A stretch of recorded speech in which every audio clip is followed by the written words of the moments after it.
अपनी राख से दूर जा अब तलाश में, परवाज़ देख परवाने की, आसमां भी सर उठाएगा, आएगा अपना टाइम आएगा, मेरे जैसा शाना लाला तुझे ना मिल पाएगा, ये शब्दों का ज्वाला मेरी बेड़ियां पिघलाएगा, जितना तूने बोया है तू उतना ही तो खाए। Hello friend, you are watching Commerce Winner with Gaurav. अगर आप कुछ अच्छा देख रहे हैं तो वो कॉमर्स विनर देख रहे हैं। बेटा, I am bring the new concept for you. Number of students ने मुझको कमेंट करके बोला है कि सर हम तो अभी फ्रेशर हैं, हमें अभी फिक्स एसेट्स के बारे में नहीं पता। लेकिन बेटा मैं आपको बता दूं, मैंने अपनी पहली वीडियो में फिक्स एसेट्स की डेफिनेशन बता चुका हूं, लेकिन हाँ मैंने एग्जांपल नहीं बताए थे, तो मैं आज एक एग्जांपल बताने जा रहा हूं। जैसे बिल्डिंग है पहला आपका, फिक्स एसेट्स को नॉन करंट एसेट्स के नाम से भी जानते हैं। बिल्डिंग सीधी सी एक बात है, कंपनी है, उसे कंपनी के लिए कुछ ना कुछ ऑफिस के लिए एक बिल्डिंग तो होनी चाहिए, और वो बिल्डिंग हमने किस पर्पस के लिए रखी है? होल्ड पर्पस के लिए, यानी कि उसकी इंटेंशन हमें बेचने की नहीं है। और जो भी आप होल्ड पर्पस के लिए एसेट्स खरीदते हो, कुछ भी खरीदते हो, वो आपकी फिक्स एसेट्स बन जाती है। यहां मेंटेलिटी निकाल देना कि फिक्स एसेट्स वो जो बस जमीन है, यानी कि एक स्थान से यानी कि दूसरे स्थान तक मूव नहीं कर सके, ठीक है, ये दिमाग से मेंटलिटी निकाल देना, ठीक है। बस याद रखना वही फिक्स एसेट्स है जो आपने होल्ड पर्पस के लिए खरीदी है, ठीक। लैंड, अब बिल्डिंग है तो वो जमीन पर ही बनाओगे, हवा में तो बनाओगे नहीं, तो जो लैंड है वो भी आपकी क्या हो जाएगी? एसेट्स हो जाएगी। बेटा ये लैंड बिल्डिंग का भी बिल्कुल एक ही नाम में आ जाता है, तो कंफ्यूज होने की जरूरत नहीं है, वो भी एग्जाम्पल आपकी फिक्स एसेट्स का ही है। प्लांट एंड मशीनरी, जैसे मशीन वगैरह लगी होती है कंपनी के अंदर, ठीक है, कभी कभी एक प्लांट लगा दिया जाता है, ज्यादातर कंस्ट्रक्शन साइट्स जो कंपनीज होती है वहां यूज किया जाता है, तो याद नहीं कि वो भी हमारे लिए क्या है? फिक्स एसेट्स है। ये अलग अलग आ सकती है, प्लांट के नाम से भी आ सकती है और मशीनरी के नाम से भी, तो कंफ्यूज होने की जरूरत नहीं है। ये हमारा एग्जांपल है, चाहे प्लांट आए या मशीनरी आए, ये हमेशा किसका एग्जांपल रहेगा? फिक्स एसेट्स और नॉन करंट एसेट्स का, ठीक है। ध्यान से, इन्वेस्टमेंट, इन्वेस्टमेंट का मतलब क्या कि जैसे कंपनी है, कंपनी ने किसी दूसरी कंपनी के शेयर परचेज कर रखे हैं, यानी कि अपना पैसा क्या कर रखा है? इन्वेस्टमेंट कर रखा है, तो वो उसकी एसेट्स है। क्या है वो? एसेट्स। तो ये इन्वेस्टमेंट के नाम से भी आ सकता है। फर्नीचर कंपनी में लगा हुआ है तो वो भी होल्ड पर्पस के लिए है, तो वो भी क्या हो जाएगी आपकी? फर्नीचर। और जैसे मशीन वगैरह ने सही करने के लिए इक्विपमेंट्स की जरूरत पड़ती है, इक्विपमेंट्स के नाम से भी आ सकता है। टूल्स जो होते हैं, यंत्र जिन्हें बोला जाता है, ठीक है, ठीक, तो वो भी आपकी क्या होती है? Fix assets. तो ऐसी और भी बहुत सारी चीजें हैं, मैंने एक्सेट्रा में लिख ली। जैसे जैसे आप आस्ते आस्ते पढ़ते चलोगे, नए नए एग्जाम्पल्स आपको मिलते रहेंगे। मेन पॉइंट क्या है? मेन पॉइंट ये है कि आपको फिक्स एसेट्स के बारे में पता है। फिक्स एसेट्स वो एसेट्स जो हमने होल्ड पर्पस के लिए रखी हुई है, हमारी इंटेंशन उसे बेचने की नहीं है, हम उसे बिजनेस में होल्ड करेंगे और उसका बेनिफिट उठाते रहेंगे, वो आपकी फिक्स एसेट्स की डेफिनेशन है। ये बात समझ में आती है? These are the example of your fix assets. Copy करो, फिर अभी सीखते हैं करंट एसेट्स के बारे में।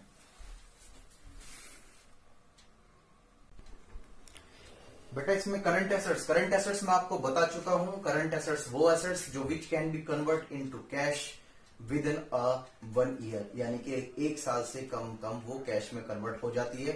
ये फर्स्ट वीडियो में मैं बहुत अच्छी तरह से आपको एक्सप्लेन कर चुका हूं, फिर भी मैं इसमें क्या बताऊं, ये एग्जाम्पल है किसके?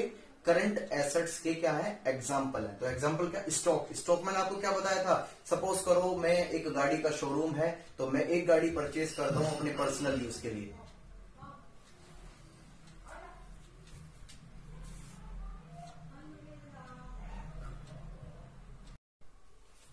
बेटा करंट एसेट्स मैं आपको अपनी लास्ट वीडियो में बता चुका हूं, which can be convert into cash with in 1 year, यानी कि 1 साल के अंदर जो कैश में कन्वर्ट हो जाती है वो सारी करंट एसेट्स हो जाती है।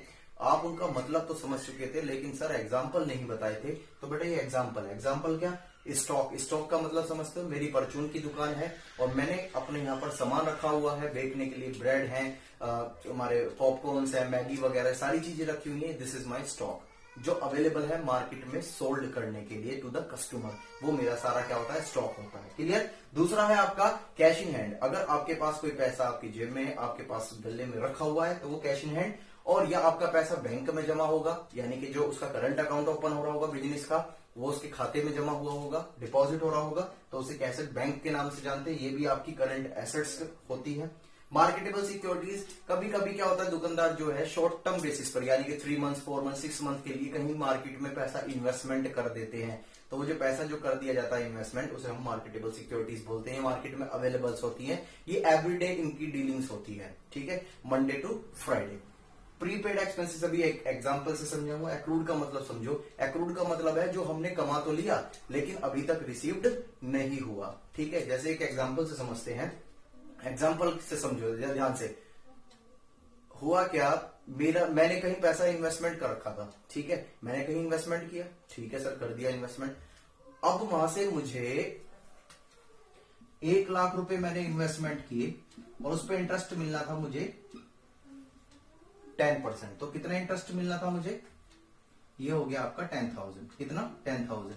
लेकिन मुझे जो इंटरेस्ट रिसीव्ड हुआ है वो केवल कितना हुआ है, 5,000 का। तो यानी कि अभी मैंने 5,000 का रिसीव नहीं किया। हाँ, लेकिन वो मैंने अर्न कर लिया। क्या कर लिया, कमा लिया है, लेकिन अभी रिसीव्ड नहीं हुआ है, तो उसे बोलते हैं एक्रूड।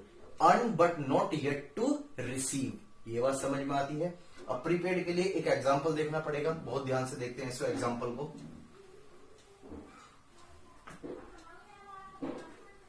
इसे बहुत ध्यान से समझना है।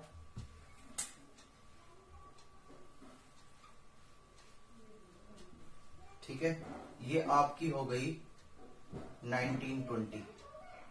तो ईयर है बेटा, क्या है ये आपकी ईयर है, और ये क्या होगी तुम्हारे 2020। ये भूत की पिक्चर मत लगा लेना, 1920। ठीक है, ये ईयर है आपकी जो फाइनेंशियल ईयर है। और ये कौन है, मिस्टर राम, ये एम्प्लॉय। क्या है, एम्प्लॉय। अब ध्यान से देखो, हमने क्या काम किया, मिस्टर एम्प्लॉय ने पूरी साल नौकरी करी और हमने उन्हें क्या दे दी, सैलरी दे दी। क्या दे दी, सैलरी। ठीक है, ध्यान से समझो बेटा। मैंने क्या काम करा, इनका पूरी साल यूटिलाइज करा, उनको क्या पे कर दी, सैलरी। तो ये हमारा हो जाएगा बिजनेस के लिए खर्चा। लेकिन हुआ क्या, इनके यहाँ पर कोई फंक्शन है, हो सकता है ये मेरे यहाँ पर बहुत समय से काम कर रहे थे। अब इन्होंने कहा कि साहब मुझे अपनी लड़की की शादी के लिए कुछ पैसा एडवांस चाहिए अगले साल का। तो मैंने क्या काम करा, वो अगले साल का पैसा इन्हें एडवांस में दे दिया। क्या करा, एडवांस में दे दिया। तो ध्यान से, ये क्या हमारी, सर ये भी सैलरी होगी उसकी। ध्यान से, नहीं बेटा, सैलरी तब बनी मैं उनका बेनिफिट ले चुका हूं, तब मैंने उन्हें पेमेंट करी है, ये मेरी सैलरी है। लेकिन मुझे बताओ कि ये जो अमाउंट मैंने इनको पे करी है, क्या मैंने इनका बेनिफिट लिया, नहीं, ये तो अगली साल ही लूंगा ना। तो जिसका बेनिफिट अगले साल मिलता है, यानी कि फ्यूचर में मिलता है, वो हमारी सारी एसेट्स होती हैं। क्या होती हैं वे, एसेट्स। तो इसे हम प्रीपेड एक्सपेंसेस के नाम से जानते हैं। पूर्व जैसे आपके मोबाइल फोन दो तरह के होते हैं, एक तो पोस्टपेड कनेक्शन होता है, एक प्रीपेड होता है। पोस्टपेड में क्या, पहले बातें करते हो फिर बिल आता है, लेकिन प्रीपेड में कब कर पाओगे, प्रीपेड में कब कर पाओगे, पहले आप रिचार्ज कराओगे, देन यूटिलाइज दैट अमाउंट। ठीक है, आप तब उस यूटिलाइज कर पाओगे उस अमाउंट को, और वो आपकी क्या बन जाती है, एसेट्स। क्यों, 1 महीने तक उसका बेनिफिट आपको मिलता रहेगा। ये बात समझ में आ गई। तो प्रीपेड एक्सपेंसेस, चाहे वो रेंट हो, रिपेयर्स हो, बहुत सारे नाम से आ सकते हैं, लेकिन अगर उसके साथ प्रीपेड वर्ड जुड़ा हुआ है और हिंदी में पूर्वदत्त लिखा हुआ है, तो वो आपके लिए करंट एसेट्स बन जाएगी। ये बात समझ में आती है, क्लियर। कर दूं आप इसको, वेरी गुड, कर देता हूं, कर दूं, ओके।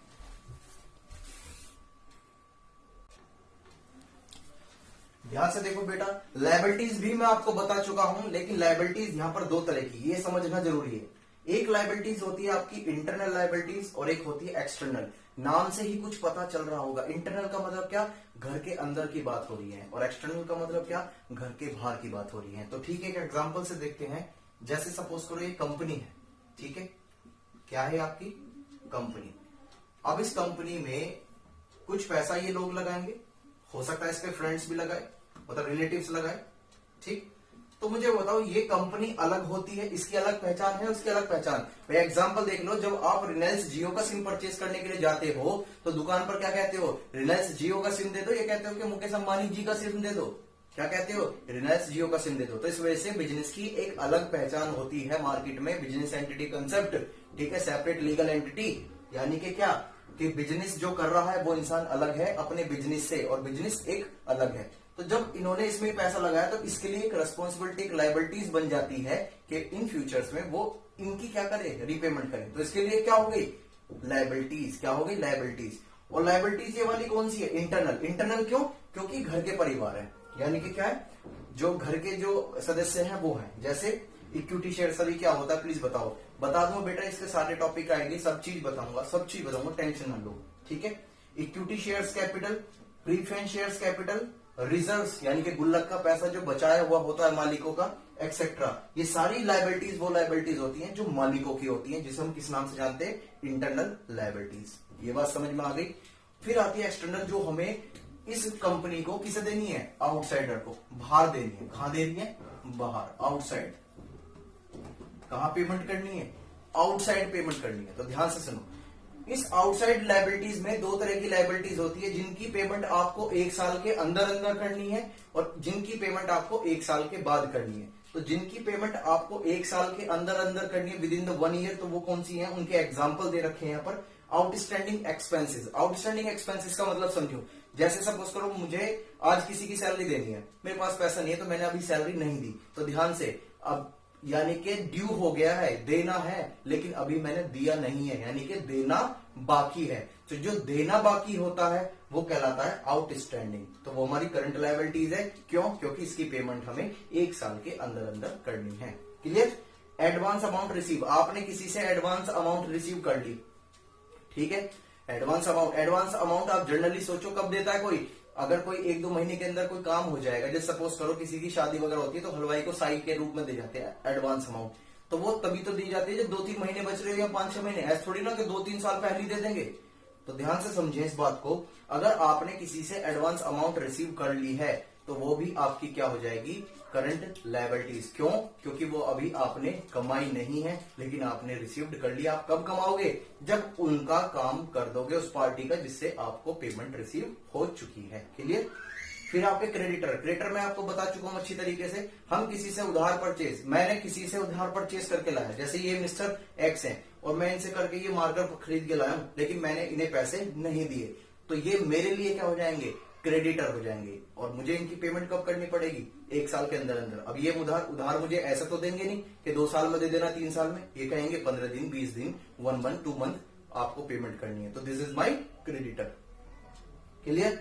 बिल पेबल्स का मतलब भी क्या होता है, मैंने इनसे जब उधार गुड्स परचेज करके ला रहा हूं तो ये मुझ पे एक बिल लिखते हैं, जिससे कि प्रूफ रहे कि हाँ भाई इसने मेरे से उधार माल परचेज किया है। तो वो बिल जो है उसके अगेंस्ट मुझे अभी पेमेंट करनी है, लेकिन मैंने अभी पेमेंट नहीं करी, तो वो भी मेरे लिए क्या हो जाएगी, लायबिलिटीज। और इसे शॉर्ट फॉर्म में हम बीपी के नाम से भी जानते हैं, इसे ब्लड प्रेशर मत मान लेना, ठीक है, इसे बीपी भी बोल सकते हैं। और अनएक्रूड का भी वही, अनएक्रूड क्या, अभी आपने कमाई नहीं है लेकिन रिसीव कर ली, not earn but yet to receive. अभी ये एडवांस और ये एक दूसरे से मिलते जुलते मैंने इस वजह से लिख दिए, क्या पता इस नाम से आपके एग्जाम में आ जाए।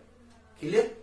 लॉन्ग टर्म लायबिलिटीज का मतलब क्या, जिनकी पेमेंट हमें 1 साल के बाद करनी है। जैसे आपने बैंक से लोन ले रखा है, तो ऐसा तो है नहीं कि 1 साल के अंदर पेमेंट करो, उसकी पेमेंट हमें 1 साल के बाद करनी है। या डिबेंचर्स भी क्या एक तरह से लोन ही होता है। जब मार्केट में हम पेपर इशू करते हैं, एक एक्नोलेजमेंट इशू करते हैं, पब्लिक से पैसा लेते हैं मार्केट से, तो वो भी एक तरह से लोन का ट्रीटमेंट किया जाता है। तो ये डिबेंचर, ये सब 12th के पार्ट है, पर तुम्हें एक्सप्लेन कर दूंगा बीएसटी के अंदर, ठीक। और भी एक्सेट्रा बहुत सारी चीजें हो सकती हैं, तो ये आपने समझ लिया होगा। These are the total expenses of your assets and liabilities which are covered in this video. Okay बेटा, अगर वीडियो आपको सही लगती है तो please like and subscribe my channel and share with your friend, अगर आपको 1% भी समझ में आता है, ठीक है। अगर आप कुछ अच्छा देख रहे हैं तो आप क्या देख रहे हैं, कॉमर्स विनर देख रहे हैं। Very good. Okay, bye bye and have a nice day.